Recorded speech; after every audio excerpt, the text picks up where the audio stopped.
വിശുദ്ധ മത്തായി എഴുതിയ സുവിശേഷം അധ്യായം 13 1 മുതൽ 9 വരെയുള്ള വാക്യങ്ങൾ. വിതക്കാരൻ്റെ ഉപമ. അന്നു തന്നെ യേശു ഭവനത്തിൽ നിന്ന് പുറത്തു വന്ന് കടൽ തീരത്തിരുന്നു. വലിയ ജനക്കൂട്ടങ്ങൾ അവൻ്റെ അടുത്ത് വന്നു. തന്നിമിത്തം അവൻ ഒരു തോണിയിൽ കയറിയിരുന്നു. ജനക്കൂട്ടം മുഴുവൻ തീരത്തു നിന്നു.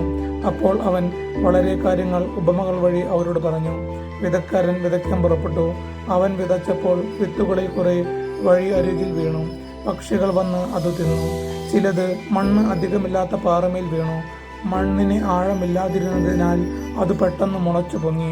സൂര്യൻ ഉദിച്ചപ്പോൾ അത് വെയിലേറ്റ് വാടുകയും വേരില്ലാതിരുന്നതിനാൽ കരിഞ്ഞു പോകുകയും ചെയ്തു. വേറെ ചിലത് മുൾച്ചെടികൾക്കിടയിൽ വീണു. മുൾച്ചെടികൾ വളർന്ന് അതിനെ ഞെരുക്കിക്കളഞ്ഞു. മറ്റു ചിലത് നല്ല നിലത്ത് വീണു. അത് 100 മേനിയും 60 മേനിയും 30 മേനിയും വിളവ് നൽകി.